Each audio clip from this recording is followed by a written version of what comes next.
انا اول ما عرفت منه قلت اجي انبهك. الواد سمير ده غشيم، ما بيعرفش يفكر الحكايه جايه منين ورايحه فين. لسه صغير ما اتعلمش. ولا هيتعلم، ده عايز يكسب فلوس وهو نايم.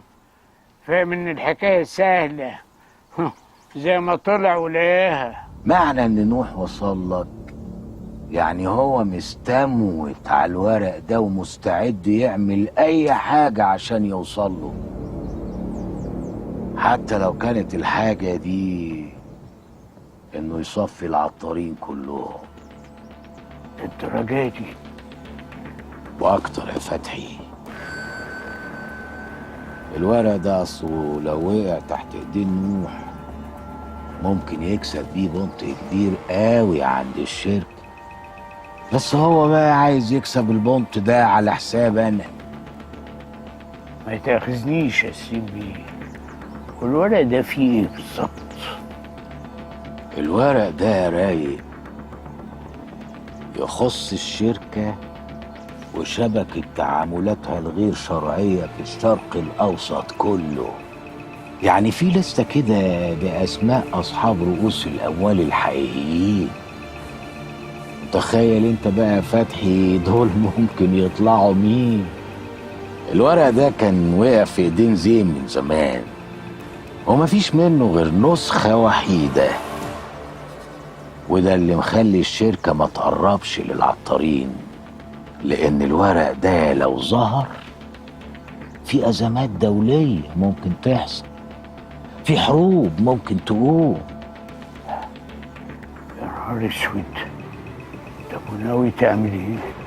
ناوي استعد لنوح، وزي ما هيلعب هلعب، ولو اختار يلعب بالسلاح هلعبه بالسلاح اللي اكبر منه.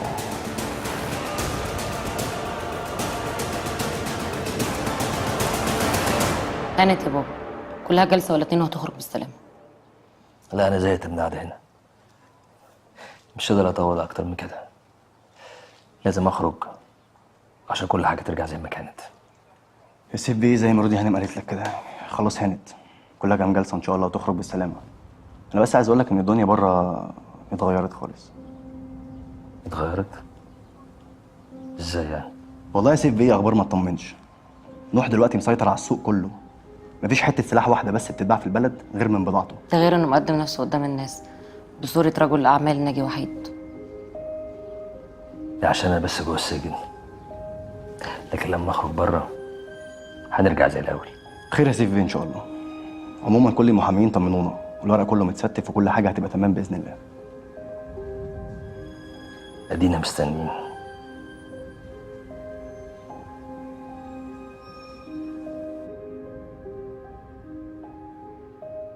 وبعدين يا يحيى، انت تقريبا ما بتنامش، ده انتحار مش شغل.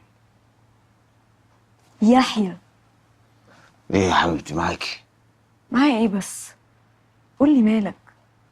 على فكرة ممكن اساعدك، انا بيزنس وومن شاطرة قوي. ما هي مش مشكلة وعايزة حل رهام.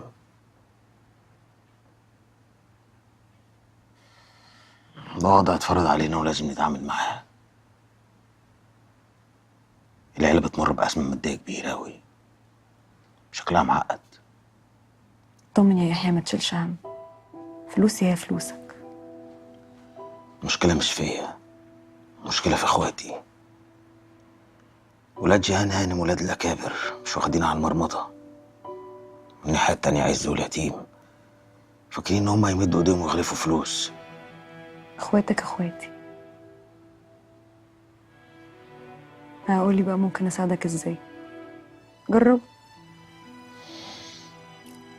رغم إن عارف إنك تربية أصول وشوكة وسكينة، بس عارف إنك جدع وتسدي. تسلمي لي يا رام. بس العطارين مش قصر وعيلة وشوية اخوات، دي شركات وتجارة وبيوت مفتوحة وسمعة وهم كبير قوي. هتعدي ان شاء الله. وانا واثقه انك قدها. بس المهم دلوقتي ترتاح شويه، النهار قرب يطلع. حاضر. ماشي. بجد يا رجاله انا مش قادر اوصف لكم انا قد ايه فرحان بالدار واللي عملناه فيها. بس فرحتي بيكوا اكبر، عشان لولاكم عمر ما كانت الدار هتوصل للشكل ده. احنا كنا زمان مدفونين في الشر، لكن دلوقتي زي ما انتم شايفين بنزرع الخير، وان شاء الله هنحصده فينا وفي ولادنا من بعدنا. شكرا يا رجاله، انا فخور انكم عزوتي وعيلتي. احنا اللي منك يا عزيز، وانت طول عمرك ظهر وسند لينا. احنا كلنا بنحبك يا عزيز وفرحانين بيك كل اللي عملته في الدار. انت اللي دلتنا على طريق الخير يا عزيز، وهنفضل نعمر في الدار دي لحد ما نموت. هو ده العاشر مع عبيده. احنا لازم يا رجاله كلنا نبقى على قلب واحد ونبقى في ظهر بعض عشان محدش يدخل ما بيننا. خلونا نفكر في حاجه واحده بس، ان احنا نفضل ايد واحده. طول ما بنفكر في القديم هنفتكر حاجات وحشه، بلاش منها. طيب لو مسامح بقى يا عم عزيز، ممكن تسمح لنا فسحه؟ فسحه يا عبيده؟ تيجي منك انت؟ في شغل. بس ماشي، مسموح بالفسحه، بس بعد ما تقفلوا الشغل، ومش الكل. هتقسموا نفسكم مجموعتين، مجموعه تخرج والباقي يستنى، وبعد كده يبدلوا. اللي هيخرج الاول بقى يجيب لي زلابيه. بس كده يا عم عزيز؟ يا ده احلى زلابيه لاحلى عزيز في الدنيا. يا عزيز يا عسل انت. طب يلا يلا يلا.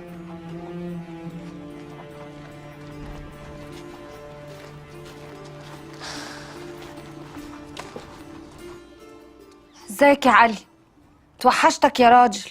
وانا كمان اتوحشتكم قوي والله يا عيشه. كيفك وكيف النرجع وفارس عامل ايه؟ كلنا بخير. مش ناوي تيجي تزورنا؟ ناوي ان شاء الله. هخلص شويه مشاغل عندي واجيب سلمى واجي على طول. طب انا عايزاك تيجي في اسرع وقت ومن غير سلمى. خير يا عيشه؟ حياة هنا يا علي. حياه؟ تعمل ايه عندك؟ عيشه لو محتاجه فلوس اديها ومشيها، وفهميها اني مش عايز اشوف وشها تاني. اهدى بس يا علي. لا مش ههدى. وفهميها ان اللي بيني وبينها خلص هناك على الشط. لا يا علي ما انتهاش. حياة شايلة في بطنها حتة منك. ايه اللي انت بتقوليه ده يا عيشه؟ يعني حياة حبلة يا علي. معك يا حاج يا عيشه طبعا، لازم اجي قريب ان شاء الله. انا ابويا كمان بقالي كتير ما زرتوش، هاجي واقرا له الفاتحه واشوفكم بالمره. يلا سلام. ايه يا حبيبي، في حاجة؟ لا مفيش، كنت هروح النجع صد رد كده. ماشي، أنا أصلا كنت عايزة أروح من زمان. تروحي فين؟ قصدي يعني هنروح، بس أنا يعني لما نروح نقعد يومين هناك هبقى أخدك معايا، بس المرة دي مش هينفع. ماشي. طب تحب أحضر لك حاجة؟ لا رايح صد رد، مش هاخد معايا حاجة كمان.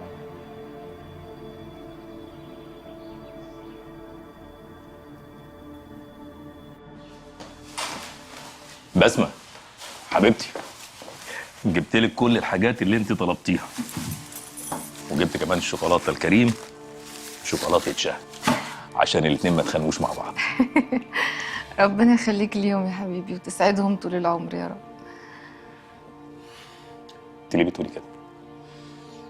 انا قلت لك 100 مره من فضلك من فضلك ما تقوليش الكلام ده تاني. أنا قلت إيه؟ المفروض تقولي ربنا يخليك لينا لينا كلنا، فاهمه؟ لينا كلنا. يا طارق حبيبي يا طارق، مفيش حد بيهرب من نصيبه. بسمع، انا الكلام ده بيوجع قلبي، فاهمه يعني ايه؟ بيوجع قلبي. يا حبيبي اهدى، أنا لازم أوصيك عليك غصب عني. انت مش هتموتي، هتعيشي، عارفه يعني ايه هتعيشي؟ هتعيشي ان شاء الله لغايه ما تتجوزي كريم وتاخدي عزايا، فاهمه ولا لا؟ بعد الشر عليك، أنا آسفة يا طارق، أنا آسفة.